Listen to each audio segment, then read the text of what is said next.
When my mother-in-law handed me that apron and said, "Put this on, the real family's about to eat," I swear the air left my lungs. I just stood there, frozen. My fingers tightened around the serving tray I was holding, the silver edges digging into my palms. I could feel every pair of eyes at that table, watching, judging, waiting for me to either break or obey. And then came the laugh, my husband's laugh. Daniel, my Daniel. The man who once kissed my knuckles and promised me he'd protect me from the world. He laughed. Not a belly laugh, not a snort, but a sharp, amused chuckle, like what his mother had just said was no big deal, just another quirky Elaine moment. I looked over at him, hoping, pleading, for something in his expression to tell me he saw it, that he understood how humiliating this was. But his eyes, they darted away, almost as if avoiding mine, and for a second I caught it, that flicker of guilt, barely there, but real. Still, he said nothing. A thick silence stretched across the room. You know the kind? Heavy and suffocating. The only sound was the gentle clinking of wine glasses as someone at the far end of the table tried to pretend this wasn't happening. Elaine stood tall, a perfect posture sculpted from decades of society brunches and Pilates. Her smile was tight, precise, practiced, not an ounce of warmth behind it. Her pearls caught the chandelier light, casting tiny reflections across her silk blouse. She looked down at me, not angrily, not cruelly, but like she was correcting a mistake, like I had somehow forgotten my place. And in that moment, something inside me cracked. Not loudly, not all at once, but like a hairline fracture through glass, silent, spreading. I felt Micah shift beside me, my son, 7 years old, quiet, thoughtful, always watching. He was sitting at the kids' table in the corner, his little legs swinging under the chair. He didn't say anything, but his big brown eyes, my eyes, were locked on me. He had heard it all, and that's when the shame hit me the hardest. Not because Elaine saw me as less than, I already knew that, but because he saw me being treated like I was less than. And worse, because I didn't fight it. My throat tightened, and my vision blurred for a split second. I blinked hard, forcing it back. No way I was going to cry here, not in front of them. I took a deep breath. My hands trembled slightly as I set the tray down on the nearby counter. The aroma of rosemary lamb filled the air, but I couldn't smell it. All I could focus on was the pounding in my ears, the heat crawling up my neck. Inside, a war raged. One voice screamed, "Stand up for yourself. Don't let her treat you like this." Another whispered, "Don't make a scene. Not in front of Micah. Not now." Elaine extended the apron again, her arm unmoving. "It's just tradition, dear," she added sweetly, like that made it okay. I almost asked her what kind of tradition involves reminding someone they don't belong. I didn't. I just stared at her. And then I took it. I wish I could tell you I tore it in half, said something clever and stormed out, but I didn't. I took it. Because in that moment, I wasn't thinking about pride. I was thinking about survival. I slipped it on, numb, my fingers fumbling with the ties. Daniel reached for his wine like nothing happened. Elaine returned to her seat, victorious. But as I turned to check on Micah, he was gone. And what he came back with would change everything. Before that dinner, before the apron, before the smirk, I used to tell myself I was lucky. Not because life had been easy, it hadn't. I grew up in the South Ward of Newark, New Jersey. 1 bedroom, 5 foster siblings, and a shared bathroom with a door that never locked. The kind of neighborhood where people didn't ask why the windows were boarded up. They just looked the other way. My name's Lyanna. I'm 29 now, but I've been older than my years since I was 9, maybe younger. I learned fast how to patch holes in my shoes with duct tape, how to stretch a can of soup into dinner for 3 nights, and how to disappear when grown-ups started yelling. I wasn't supposed to make it out, as people like to say, but I did, somehow. I juggled school and late-night shifts at a corner diner, studied during smoke breaks. I earned a graphic design degree from a community college most people hadn't heard of. It wasn't glamorous, but it was mine. Every step of the way, I earned it. That's when I met Daniel. It was at a startup launch party in the city. I wasn't invited, technically. I designed a logo for one of the vendors, and they let me tag along. I remember feeling completely out of place, surrounded by people in blazers that probably cost more than my rent. I was sipping watered-down champagne, trying to not look like I belonged in the coat room, when Daniel walked up. He had that clean-cut, golden boy look, tailored suit, perfect teeth, the kind of confidence you only grow up with if you've never had to split a lunch with your siblings. But his smile wasn't condescending. It was curious. "You a designer?" he asked, gesturing at the name tag I'd scribbled my name on with a half-dried Sharpie. I nodded, expecting the usual half-interested nod, but he kept talking, asking about my work, where I came from, and instead of looking horrified when I told him I used to sleep in the back of a bodega when my foster mom locked us out, he listened, like, really listened. We started dating, and it was fast, intense, magical, at first. He took me to places I'd only seen on TV, rooftop bars, wine tastings, charity galas.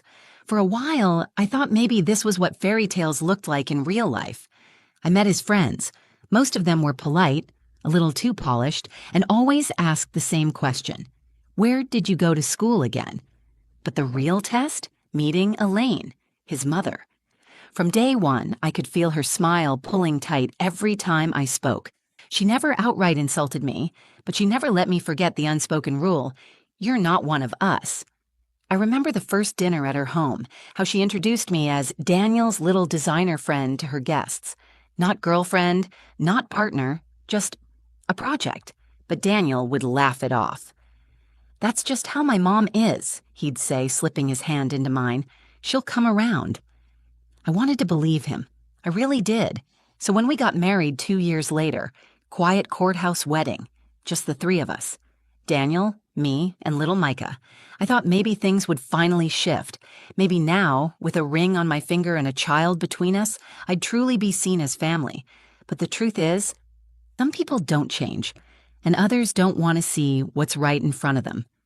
That night at dinner wasn't the beginning of Elaine's cruelty. It was just the first time she stopped hiding it. And as I stood in her kitchen, apron in hand, my son's eyes on me, I realized I had spent years trying to be accepted into a world that never planned to let me in. But what none of them saw coming was what Micah would do next. It was supposed to be a celebration. Our 5th anniversary. Daniel said his mother wanted to host a proper family dinner. Just us, Micah, and his parents. I should have known better. Elaine never invited people she didn't consider family, unless there was a performance to watch, and that night, I was the entertainment. When we arrived, the house looked like something out of a lifestyle magazine. Big bay windows, flickering candles, a table set like it was Thanksgiving at Buckingham Palace. The air smelled like rosemary, roasted garlic, and lemon zest, her signature blend. Micah ran ahead, excited by the fancy napkin folds, his little bow tie crooked. Elaine greeted Daniel with a kiss on the cheek, her signature half-hug for me. She looked me up and down like she was scanning for stains. "Well," she said with a tight smile, "for a girl from the slums, you cleaned up okay." It was a whisper, but not quiet enough. My stomach dropped. Daniel didn't even flinch. He just brushed past her and headed to the bar cart, asking if the wine was chilled. I felt my cheeks flush, burning, hot, and heavy. I wanted to believe I'd misheard her, or that it was some twisted joke I wasn't in on. But the way she said it, the way her lips curved, not like a smile but like a knife, there was no misunderstanding. Then came the apron. She held it out to me. Pristine white with lace trim and a tiny embroidered E. It probably hadn't touched a real kitchen in years. "Put this on, dear," she said. "The real family is about to eat." That word. Real. It stuck to my ribs like a bruise forming from the inside. I looked at Daniel again, searching his face for something, disapproval, discomfort, anything. But instead, he laughed. Not hard, just one of those casual chuckles, like she'd said something silly but harmless. Like this didn't matter. My heart twisted in my chest. Micah was standing by the sideboard, quietly watching. His tiny hand was gripping the edge of the tablecloth. He didn't say a word, but his eyes, those soft, dark eyes, followed every movement. I didn't want to ruin the night for him. He'd been so excited to wear his little fancy clothes. He loved his grandparents, even if Elaine only acknowledged him when she needed a photo op. So I took the apron. My fingers shook as I tied it around my waist. Every knot felt like I was wrapping myself in shame. Dinner was served. Elaine passed dishes down the table like a queen distributing favors. Daniel chatted about work, some new partnership he was proud of. I don't even remember what I said. I was on autopilot, smile, nod, serve. Then something strange happened. Micah excused himself quietly. No one noticed but me. He disappeared down the hallway. I kept waiting for him to come back, maybe from the bathroom or to grab one of his toy cars. But instead, 10 minutes later, he reappeared with his tablet in hand, face calm, expression unreadable. He stood next to me, tugged lightly on my sleeve, and whispered, "Mommy, can I show them something?" My heart was already fraying. I just nodded, unsure what he meant. He walked to the head of the table and, with all the confidence of someone much older than 7, said, "Excuse me, Grandma. I want to show everyone something." Elaine blinked, confused. Daniel looked up from his plate. Micah pressed a button, and suddenly the giant living room TV synced to his tablet, lit up with something none of us expected. Videos, screenshots, voices, and I realized Micah had been recording. At first, no one moved. The living room lights dimmed slightly as the massive flat screen lit up in front of us, synced with Micah's tablet. His little fingers had been busy, and none of us had a clue. The first clip that played was blurry at first, angled slightly down like the camera had been hidden in his backpack. But the voices were clear, painfully clear.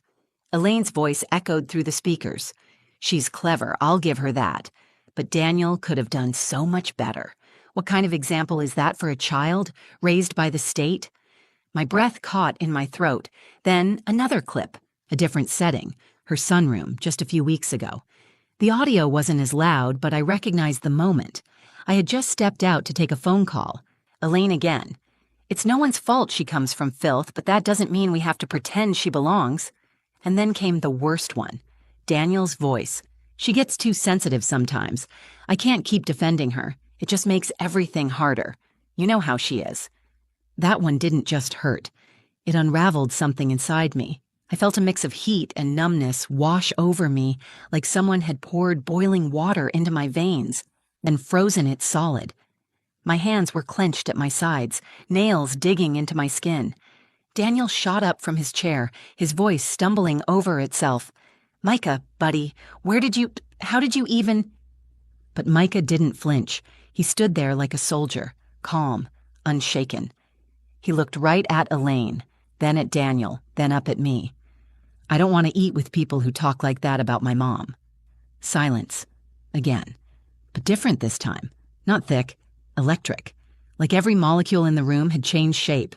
Elaine's mouth opened, but no words came out. Her face was pale, barely blinking. Daniel stepped forward, trying to reach for the tablet.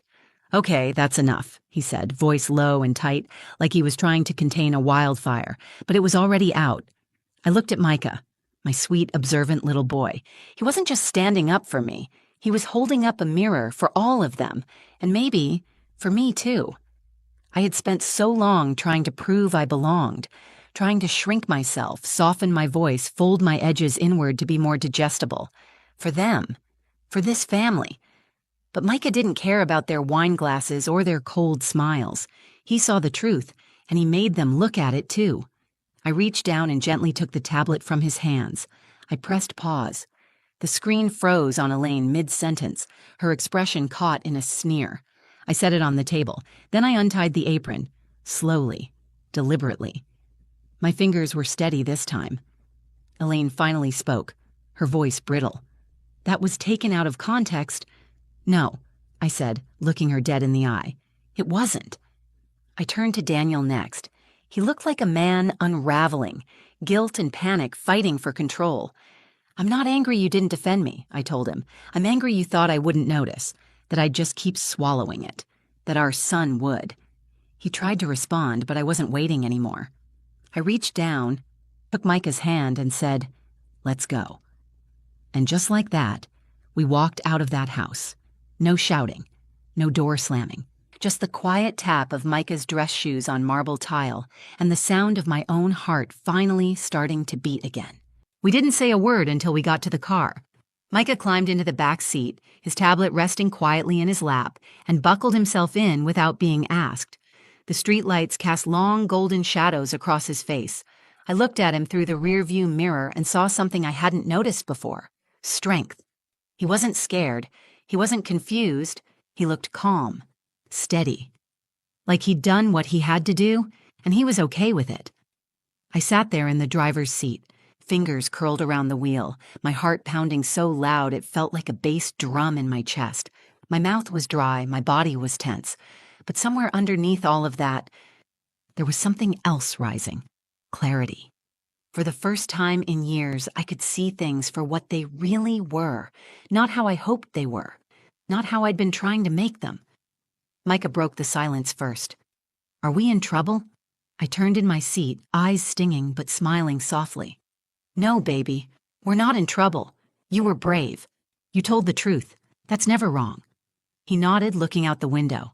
"Grandma was mean to you all the time. I heard her. I didn't like it." My chest tightened. I reached back and touched his knee. I didn't like it either. We drove home in silence, just the hum of the tires on the road and the whisper of the heater warming the car.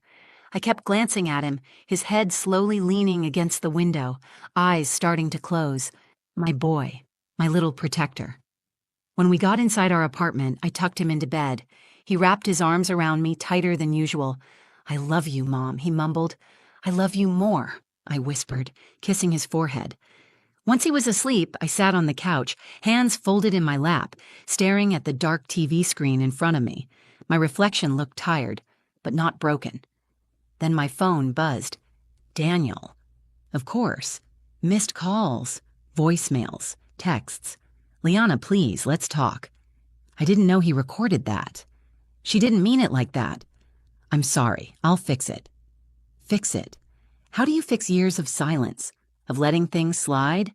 Of watching the person you love become a stranger who laughs at your pain? I didn't respond. He called again. I let it ring. The truth was, something had shifted, and not just in Daniel or Elaine, in me. I thought walking out would feel like a failure, like I was giving up on the family I tried so hard to build, but instead, it felt like freedom, like I was finally choosing myself, choosing my son. The next morning, I woke up to an email from Elaine. One line. "You've made your point. I hope you're happy." No apology, no ownership, just control dressed up in passive aggression.